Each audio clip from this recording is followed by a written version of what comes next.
Hello student, welcome to complete achievement academy. आज हम बात करेंगे सीडीपी के प्रैक्टिस सेट की, जो कि आपका पेपर 1 जनवरी 2022 को हुआ था। उसके 30 क्वेश्चन सीडीपी के हम इस वीडियो में करने वाले हैं। तो चलिए देखते हैं। देखिए, फर्स्ट क्वेश्चन आपका क्या कहता है, निम्न में से कौन सा नियम यह सुझाव देता है कि शरीर के विभिन्न अंग विकास के विभिन्न चरणों में भिन्न भिन्न दरों से विकसित होते हैं। तो देखिए, विकास एक आयामी होता है? नहीं, विकास जो है वो आपका बहुआयामी होता है। कैसा? बहुआयामी, एक आयामी नहीं होता।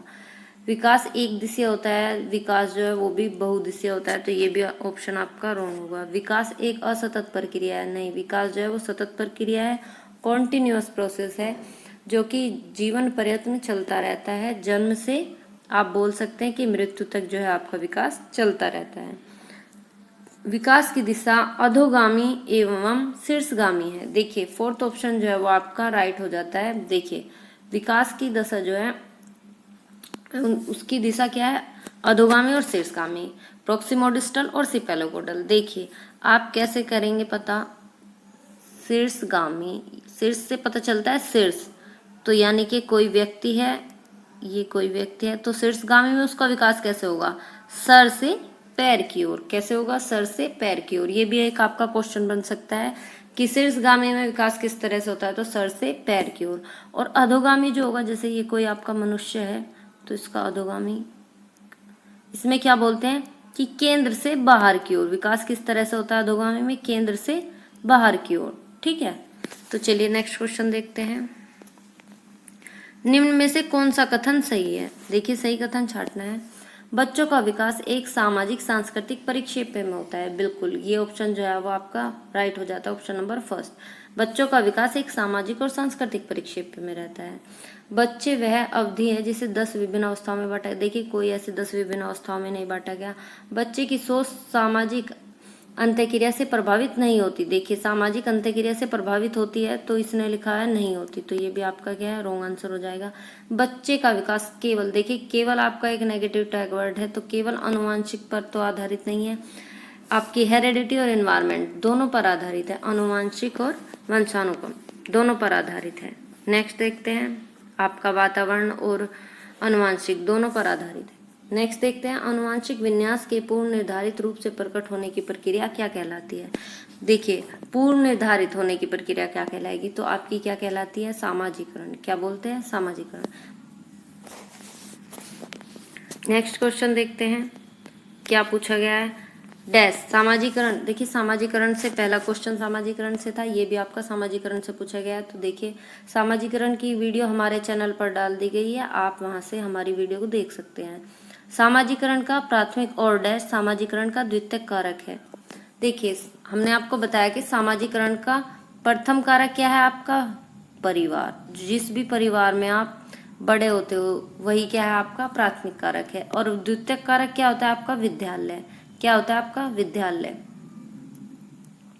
ठीक है, तो प्राथमिक कारक आप हमेशा लगाएंगे परिवार, और द्वितीयक कारक में हो जाएगा आपका विद्यालय। प्राथमिक कारक में भी अगर आपको पूछे कि प्रथम शिक्षक कौन है, तो वो माँ आपकी प्रथम शिक्षक हो जाएगी। नेक्स्ट क्वेश्चन देखते हैं, लॉरेंस कोलबर्ग के अनुसार 7-8 वर्षीय बच्चा में नैतिक निर्णय लेने का आधार क्या है? देखिए, जो 7 से 8 वर्ष का बच्चा है वो नैतिक निर्णय किस तरह से लेगा? तो वो लेगा दंड और आज्ञा पालन से। किससे लेगा? दंड और आज्ञा पालन से। देखिए, 7 से 8 वर्ष का अगर कोई बच्चा है, उसे अगर हम दंड देते हैं तो वो समझता है कि अनैतिक कार्य है, आज्ञा पालन करता है, और उसको दंड नहीं मिलता, वो समझ जाता है कि ये हमारा क्या है? नैतिक कार्य है। तो वो सिर्फ इतनी ही समझ बच्चे के पास होती है 7 से 8 वर्ष की, तो वो नैतिक निर्णयों का कैसे लेगा? वो लेगा दंड और आज्ञा पालन से। नेक्स्ट क्वेश्चन देख लेते हैं, जीन पियाजे के सिद्धांत क्रमबद्धता किस संदर्भ में प्रयोग हुआ? देखिए, किस संदर्भ में प्रयोग हुआ? तो वस्तुओं को किसी एक आयाम जैसे लंबाई पर आधारित क्रम देना, इस तरह से इसको क्या बोलते हैं? क्रमबद्धता। नेक्स्ट देखते हैं, 5 वर्षीय नसीमा को यह लगता है कि चिकनी मिट्टी के गोले को यदि दबाकर एक सांप के रूप में परिवर्तित करें तो चिकनी मिट्टी बढ़ जाती है। देखिए, उसको लगता है अगर हम चिकनी मिट्टी को सांप के रूप में बनाते हैं तो चिकनी मिट्टी क्या है? बढ़ जाती है। तो जीन पियाजे के अनुसार इस सोच के पीछे कौन सा तर्क है? देखिए, इस सोच के पीछे कौन सा तर्क है? तो देखिए, बच्चा जो है वो सोच रहा है कि जो मिट्टी क्या है वो बढ़ रही है, तो देखिए इसमें जीववाद है, केंद्रीयता है, परिकल्पित निगमनात्मक है या संक्रमक परिणाम निकालना। देखिए इसका जो राइट आंसर होगा वो होगा आपका केंद्रीयता। बच्चा क्या सोचता है कि वस्तु जो है वो बड़ी हो गई है, या फिर जो भी हमारे पास जिस भी क्वांटिटी में जो भी सामान है, अगर उसको हम शेप चेंज करते हैं तो उसका क्या होता है, वो बढ़ रही है। ठीक है, उसकी मात्रा को बढ़ा हुआ सोचता है। तो ये क्या होगा, केंद्रीयता। नेक्स्ट क्वेश्चन देख लेते हैं।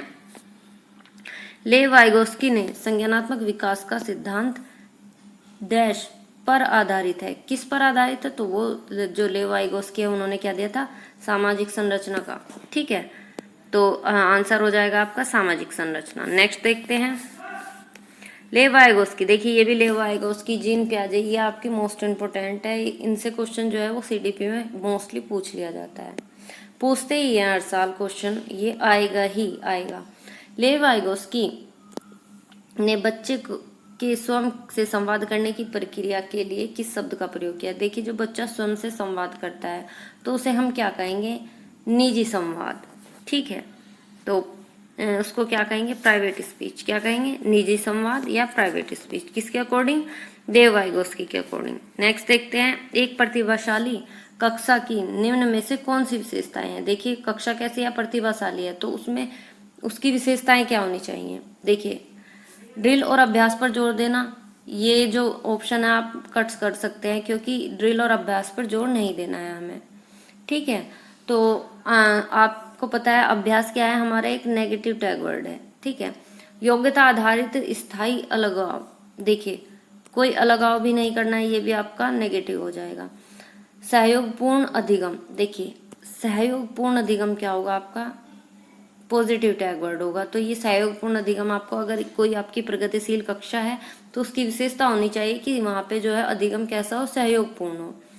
देखिए पुरस्कार और दंड भी इतना अच्छा जो है वो नहीं माना जाता, तो ये गलत है। आपको बच्चे को पुरस्कृत करना है, कहीं कहीं आप कर सकते हैं, लेकिन ऐसे बच्चे को दंड नहीं देना। तो ये सब क्या हो जाता है, आपके नेगेटिव हो गए। तो पॉजिटिव क्या होगा, सहयोगपूर्ण अधिगम। नेक्स्ट क्वेश्चन देखते हैं।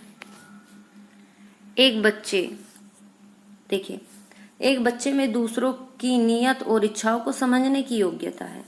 वो जो दूसरों की इच्छाएं और योग्यताएं समझ लेता है। यह बुद्धि किस स्वरूप को दर्शाती है। देखिए उसकी यह जो बुद्धि है, जो दूसरों की इच्छाओं को, नियत को समझ लेता है, तो ऐसी बुद्धि क्या कहलाएगी, किस तरह का दर्शाती है। देखिए वो कहलाएगी अंतराव्यक्तिक बुद्धि। देखिए आपको याद रखना होगा कैसी बुद्धि होगी, अंतराव्यक्तिक बुद्धि। नेक्स्ट क्वेश्चन देख लेते हैं। राष्ट्रीय शिक्षा नीति 2020 निम्न में से कौन सा कथन प्रस्तावित है। देखिए आपको राष्ट्रीय शिक्षा नीति 2020 में जो कथन कहा गया है वो देखना है। देखिए कौन सा है, अपनी मातृभाषा में शिक्षित होना शैक्षिक और प्रौद्योगिकी उन्नति में बाधक है। देखिए मातृभाषा कोई बाधक नहीं है। ठीक है, बच्चे की भाषा हो, मातृभाषा हो, ठीक है, वो क्या है, बाधक नहीं होती। ठीक है, नेक्स्ट देखते हैं। विद्यालयों को बच्चों को अंग्रेजी भाषा की प्रथम भाषा के रूप में सिखाने और बोलने के लिए प्रोत्साहित करना चाहिए। देखिए आप बच्चे पर कोई भी जोर नहीं देंगे कि वो किस तरह की भाषा सीखे या बोले, बच्चा अपनी भाषा में बात कर सकता है। बाल विद्यार्थी के लिए बहुभाषी होने के उच्च संज्ञानात्मक लाभ है। देखिए अगर बाल विद्यार्थी है और वो क्या है, बहुभाषी है, तो उसकी क्या है, उच्च संज्ञानात्मक लाभ है। तो थर्ड ऑप्शन क्या है आपका, सही हो जाता है। देखिए अगर बच्चा एक से अधिक भाषा जानता है, बहुभाषी होना यानी कि एक से अधिक भाषा का ज्ञान रखता है, तो ये क्या है, इसके एक लाभ है। द्विभाषी उपागम विद्यार्थियों में उलझन पैदा करता है और सीखने में बाधा डालता है। ऐसा कुछ नहीं है, कोई भी भाषा जो है वो सीखने में उलझन पैदा नहीं करेगी। जो द्विभाषिता है वो तो और ज्यादा जो है बच्चे के पास जो वर्ड पावर है, यानी कि जो बच्चे के पास शब्द भंडार है, उसमें कहीं ना कहीं वो रिच होता है, कहीं ना कहीं शब्द भंडार की क्या है, अधिकता हो जाती है अगर वो उससे एक से अधिक भाषाओं का ज्ञान है। नेक्स्ट देखते हैं, जेंडर भूमिका है। देखिए जेंडर और सेक्स हम आपको पढ़ा चुके हैं, ये जो आपका बीएड का टॉपिक है इसमें आप जाकर देख सकते हैं। तो जेंडर भूमिका है, देखिए जेंडर भूमिका अधिग्रहित व्यवहार है, जन्मजात व्यवहार है, जैविक संरचना है, क्या है। तो देखिए अधिग्रहित व्यवहार है। देखिए जेंडर जो है वो आपका सीखा हुआ व्यवहार है, देखिए आप सीखते हैं कि क्या है कि ये जो काम है कुछ घर के पर्टिकुलर काम होते हैं कि ये लड़के करेंगे और ये क्या है लड़कियां करेंगी, या फिर आप कहेंगे कि बाहर के कार्य जो है वो लड़का करेगा और घर के कार्य या फिर रसोई का कार्य लड़की करेगी। तो जेंडर भूमिका क्या है, अधिग्रहित व्यवहार है, जन्मजात व्यवहार नहीं है, ना ही कोई जैविक संरचना। तो सेक्स आपकी जैविक संरचना है, ठीक है। तो ये क्या है, ऑप्शन क्या हो जाएगा आपका फर्स्ट, अधिग्रहित व्यवहार। नेक्स्ट क्वेश्चन देख लेते हैं। सतत एवं समग्र मूल्यांकन का प्राथमिक उद्देश्य है। देखिए सतत और समग्र मूल्यांकन का प्राथमिक उद्देश्य क्या है, तो इसका हो जाएगा छात्रों को समझ को आंकना और पाठ्यक्रम तथा शिक्षा शास्त्र को इसके अनुरूप रूपांतरित करना। नेक्स्ट क्वेश्चन देखते हैं क्या कहा गया है। अपनी कक्षा के मूल्यांकन पद्धति तय करने से पहले एक शिक्षक को किन बातों पर विचार करना चाहिए। देखिए अब क्या कर रहा है शिक्षक, मूल्यांकन पद्धति तय कर रहा है, तो किन किन बातों पर विचार करेगा, मेरे अलावा इन परिणामों का उपयोग कौन करेगा, विशिष्ट छात्रों के अधिगम वक्र का पता लगाने का सर्वोत्तम तरीका क्या है, कौन सा तरीका अध्यापक को स्वयं के शिक्षा शास्त्र पर चिंतन में मदद करेगा, कौन सी विधि छात्रों के उच्चतम अंक पाने में मदद करेगी। देखिए ऐसा तो कुछ नहीं है, अगर वो मूल्यांकन पद्धति बना रहा है कि कौन सी विधि बच्चों को जो है उच्चतम अंक लाने में सहयोग करेगी, तो आपका जो ऑप्शन हो जाएगा वो हो जाएगा फोर्थ। देखिए आपका फर्स्ट और सेकंड जो है वो राइट आंसर है। देखिए मेरे अलावा इन परिणामों का उपयोग कौन करेगा और विशिष्ट छात्रों के अधिगम वक्र का पता लगाने का सर्वोत्तम तरीका क्या है। देखिए अध्यापक स्वयं के शिक्षा शास्त्र के चिंतन में मदद करने के लिए तो ऐसा कुछ नहीं कर रहा, वो तो बच्चों की मूल्यांकन पद्धति कर रहा है, कक्षा के लिए देख रहा है। तो वहां पर जो छात्र होगा वो अध्यापक होगा वो अपने लिए कुछ नहीं करेगा, ठीक है। और अंक पाने के लिए आप ऐसा कुछ अंक जो है वो ग्रेडिंग वगैरह ये सब क्या है आपके नेगेटिव टैग वर्ड है, तो इन पर आप इन ऑप्शंस पर ध्यान नहीं दोगे। नेक्स्ट क्वेश्चन देख लेते हैं क्या है।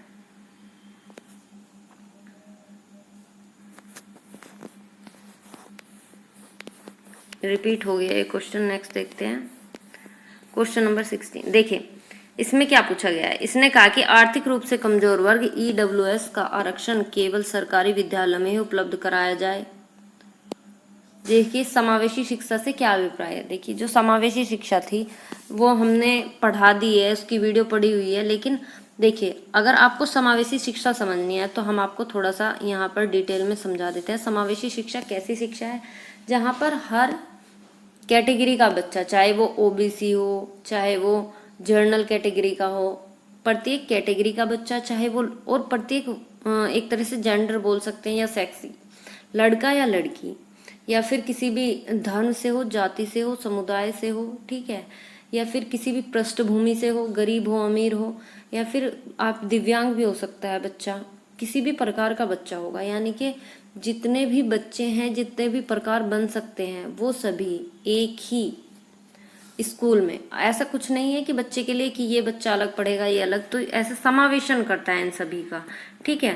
तो ये क्या होता है, समावेशी शिक्षा। ये जो शिक्षा होगी वो एक ही कक्षा कक्ष में, एक ही छत के नीचे सभी प्रकार के बच्चे पढ़ेंगे, इसमें बिना भेदभाव की शिक्षा दी जाती है। तो वो ऐसी शिक्षा क्या बोली जाएगी, समावेशी शिक्षा, ठीक है। तो अब ऑप्शन पढ़ लेते हैं हम, समावेशी शिक्षा के बारे में कहा क्या गया है। देखिए इसमें क्या कहा गया, आर्थिक रूप से कमजोर वर्ग EWS का आरक्षण केवल सरकारी विद्यालयों में उपलब्ध कराया जाए। ऐसा तो कुछ नहीं है, ये केवल एक के लिए कार्य नहीं करती, सभी बच्चों के लिए, सभी प्रकार के लिए। और ऐसा तो इसमें कहीं नहीं कहा गया कि कमजोर वर्ग या आरक्षित वर्ग केवल सरकारी विद्यालयों में ही कराया जाए, ऐसा नहीं है।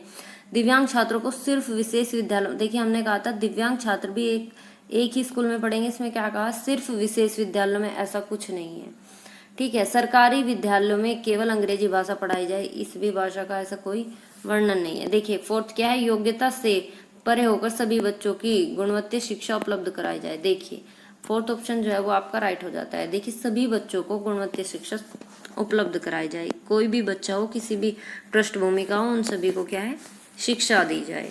नेक्स्ट क्वेश्चन देख लेते हैं क्या कहा गया है। देखिए पढ़ते समय एक शिक्षक को पाठ्य सामग्री को दर्शाने के विभिन्न तरीके अपनाने चाहिए और शिक्षक को अधिगमकर्ता की विविध आवश्यकताओं हेतु अपनी शिक्षा शास्त्र को उनके अनुकूल बनाना चाहिए। सही विकल्प को चुनिए। देखिए सही विकल्प चुनना है। ए और आर दोनों सही है। आर सही व्याख्या करता है ए की। देखिए आपका ए ऑप्शन जो है वो राइट हो जाता है कि ए और आर दोनों सही है। पढ़ते समय शिक्षक को पाठ्य सामग्री को दर्शाने के विभिन्न तरीके अपनाने चाहिए। देखिए अलग अलग तरीकों से जो है शिक्षक पाठ्य सामग्री को दर्शाए। शिक्षक को अधिगमकर्ता की विविध आवश्यकताओं हेतु, देखिए जो भी बच्चा है, अधिगमकर्ता कौन है? बच्चा है यहाँ पे हमारा, स्टूडेंट जो भी होगा। आवश्यकताओं हेतु शिक्षा शास्त्र को उनके अनुकूल बनाना चाहिए। देखिए बच्चे के अनुकूल शिक्षा देनी है हमें, न कि छात्र को अपना ध्यान में रखते हुए, बच्चे को ध्यान में रखते हुए शिक्षा देनी है। तो उसकी आवश्यकताओं को देखते हुए ये क्या है, हम शिक्षा देंगे। तो दोनों ऑप्शन जो है वो आपके राइट हो जाते हैं। आर सही व्याख्या करता है ए की। नेक्स्ट क्वेश्चन देखते हैं क्या कहा गया है। देखिए एक बच्ची लिखाई में निरंतर कठिनाई का सामना करती है। देखिए कठिनाई का सामना कर रही है लिखने में, तो ये क्या हो जाता है आपका आलेख्य वैकल्य। देखिए आप ऐसे ऑप्शन को जो है वो इंग्लिश में भी देखेंगे। देखिए ये डिस्ग्राफिया होगा। क्या होगा? डिस्ग्राफिया। देखिए आप याद रखेंगे, ग्राफिया से मतलब होता है ग्राफ बनाना, ठीक है। जैसे कि आप ग्राफ बनाते हैं, ठीक है, या कुछ भी जिस भी तरह से आप ग्राफ ड्रॉ करते हैं, तो ग्राफ बनाना क्या होता है, यानी कि आप क्या है अपने हाथों का प्रयोग कर रहे हैं, लिख रहे हैं। तो बच्ची क्या है लिखाई में निरंतर कठिनाई महसूस कर रही है। किस में कठिनाई महसूस कर रही है? लिखने में। अगर बच्चा लिखने में कठिनाई महसूस कर रहा है, यानी कि ग्राफ बनाने में, इस तरह आप याद रख सकते हो डिस्ग्राफिया। ग्राफ भी हाथों से बनाया जाता है, तो डिस्ग्राफिया यानी कि आलेख वैकल्य, ठीक है। अधिगम विकार से आपके क्वेश्चन जो है वो पूछे जाते हैं। अधिगम विकार की वीडियो हम बनाकर कल तक आपने चैनल पर डाल देंगे, तो आप वहां जाकर देख सकते हैं। विद्यार्थियों में व्यक्तिगत विभिन्नताओं को पूरा करने के लिए एक शिक्षक को, देखिए व्यक्तिगत विभिन्नताओं को अगर हमें पूरा करना है तो एक शिक्षक को क्या करना चाहिए। देखिए क्या कहा गया है, मानकीकृत पद्धतियों और आकलन के तरीकों का उपयोग करना चाहिए। ऐसा कुछ नहीं है कि मानकीकृत, कुछ ऐसे हमें कुछ महंगे मतलब टीचिंग एड्स का भी यूज नहीं करना है। इसका ये सब जो होते हैं वो आपके नेगेटिव होते हैं। शिक्षण शास्त्रोपागमों और मूल्यांकन की विविध साधनों का उपयोग करना चाहिए। सेकंड ऑप्शन जो है वो आपका सही हो जाता है। देखिए रटन आधारित, ये सब गलत है। पेपर पेंसिल आधारित परीक्षण, वृद्धि और पुनर्स्मरण पर बल देना। देखिए पुनर्स्मरण पर यानी कि दोबारा से याद कराओ, रट्टे लगवाओ, तो ये सब क्या है आपके नेगेटिव है, ठीक है। ये भी इस तरह से क्या है गलत हो जाएंगे, आपके ऑप्शन जो है वो कट हो जाएंगे, आप सही ऑप्शन तक जो है वो पहुंच जाओगे।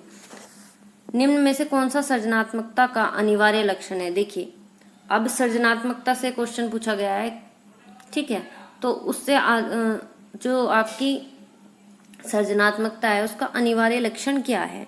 तो देखिए ऑप्शन अपसारी चिंतन, आवेगनशीलता, सोच में केंद्रीकरण, अभिसारी चिंतन।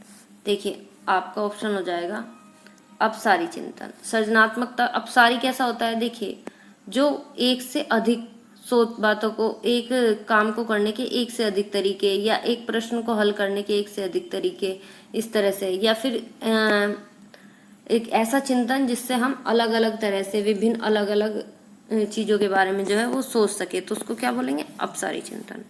नेक्स्ट क्वेश्चन देखते हैं। छोटे बच्चे ज्ञान की संरचना को अर्थ किस प्रकार निकालते हैं। देखिए जो ज्ञान की संरचना है और अर्थ है वो किस प्रकार निकालेंगे। जो छोटा बच्चा होगा तो वो किस तरह से निकालेगा? सहपाठी और वयस्कों के संग, ऑप्शन पढ़ लेते हैं, सहपाठी और वयस्कों संग सहभागिता द्वारा, पदार्थों पर क्रिया और प्रयोग करके, खेल द्वारा, सक्रिय अन्वेषण द्वारा। देखिए ज्ञान की संरचना करना है और उसका अर्थ निकालना है, तो अर्थ किस प्रकार से निकल सकता है, ऑप्शन देख लेते हैं। तो आपका क्या है, देखिए ऑप्शन नंबर 4 जो है वो आपका राइट आंसर हो जाता है। Option number 4। देखिए सभी चीजों से बच्चा जो है वो अर्थ करेगा। देखिए खेल द्वारा भी अपना क्या है ज्ञान की संरचना करेगा, सक्रिय अन्वेषण द्वारा भी, पदार्थों प्रक्रिया और प्रयोग करके, सहपाठी और वयस्कों के संग सहभागिता द्वारा। तो इसका क्या ऑप्शन हो जाएगा? Option number 4। नेक्स्ट क्वेश्चन देखते हैं। एक अध्यापिका बच्चों को फोन नंबर रटने के लिए फोन नंबर के 10 अंकों को 3 से 4 अंकों के समूह में बांटकर याद कराना सजाती है। देखिए ये क्वेश्चन जो है वो काफी बार आपके क्वेश्चन में जो है वो पेपर में जो है वो पूछा गया है। अध्यापिका द्वारा सुझाई गई यह रणनीति क्या कहलाती है। देखिए फोन नंबर रटा रही है, मतलब या फिर कह सकते हैं फोन नंबर याद करा रही है, लेकिन उसे 3 से 4 अंकों में बांट कर, ठीक है। तो उसको क्या बोलेंगे? देखिए ये आप नॉर्मली पहचान सकते हैं, इसके हम क्या बोलते हैं? खंडीकरण, यानी कि खंड कर रही है वो उसको। 10 अंकों का कोई जो है वो आपका प्रश्न है, उसकी क्या है 3-3 या 4-4 के रूप में, 3 या 4 अंकों के रूप में क्या है उसने खंड कर दिए हैं, तो इसको क्या कहलाएंगे हम? खंडीकरण। क्या कहलाएंगे? खंडीकरण, याद रखना। नेक्स्ट क्वेश्चन देखते हैं। निम्न में से देखिए, निम्न में से अधिगम की कौन सी दशा पर विद्यालयों में सबसे अधिक बल देना चाहिए? ऐसी कौन सी अधिगम की दशा है जिसमें विद्यालय पर सबसे अधिक बल देना चाहिए? तो देख लेते हैं क्या कहा गया है। परिवेश में सहभागिता द्वारा कौशलों और ज्ञान का अर्जन। बिल्कुल, आप जो है वो परिवेश यानी कि अपने आसपास की चीजों से क्या करेंगे? ज्ञान का अर्जन करेंगे, या आसपास की चीजों से बच्चों को सिखाएंगे। ठीक है। विषय वस्तु को रटना। देखिए रटना तो आपका नेगेटिव टैग वर्ड है। दूसरों को निष्क्रिय, देखिए कभी भी बच्चे जो है वो निष्क्रिय अनुकरण नहीं करेंगे।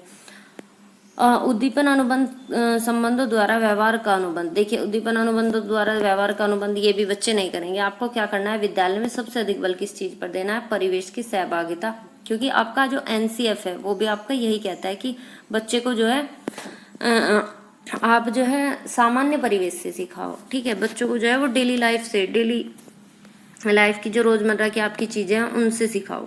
ठीक है, डेली लाइफ से जोड़ने की बात की है एनसीएफ ने भी। तो नेक्स्ट क्वेश्चन देख लेते हैं। नेक्स्ट क्वेश्चन देखते हैं। निम्न में से कौन सा युग्म सामाजिक संरचनात्मक उपागमों के अनुसार छात्रों के पढ़ने को सुसाध्य करता है? देखिए कौन सा छात्रों के पढ़ने को सुसाध्य करता है, तो देख लेते हैं।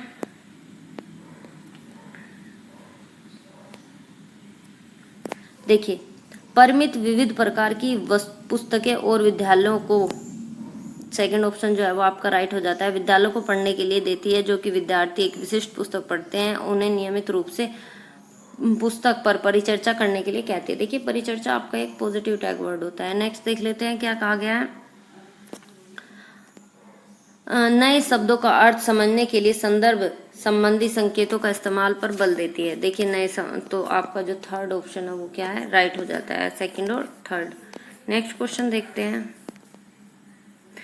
एक शिक्षक होने के नाते आप अपने छात्र में समस्या समाधान क्षमताओं को किस प्रकार से सुसाध्य करेंगे? देखिए जो समस्या समाधान क्षमताएं हैं उनको कैसे सुसाध्य करेंगे? अपने विद्यार्थियों में डर की भावना पैदा करेंगे। देखिए विद्यार्थियों में डर की भावना पैदा करके कुछ नहीं होने वाला। तो आपका जो है डर नहीं बनाना है हमें विद्यार्थी में। ठीक है, जो भी आपका बच्चा होगा उसे डराना नहीं है, धमकाना नहीं है, उससे कार्य नहीं कराना कुछ भी। ठीक है, तो ऐसे में क्या होता है ना, जो बच्चे हैं बच्चों को हम सर्वोपरि मानते हैं। ठीक है, तो बच्चा जो है वो टीचर जो है वो सिर्फ एक सुविधा दाता होता है कि वो बच्चे को अधिगम करने में एक सहायता करता है, बस इतना तो है अध्यापक। बाकी अध्यापक को हम नहीं इतना मोल देंगे, क्योंकि ये टीचर सेंटर नहीं है, ये जो है चाइल्ड सेंटर अप्रोचेस का प्रयोग हम करते हैं।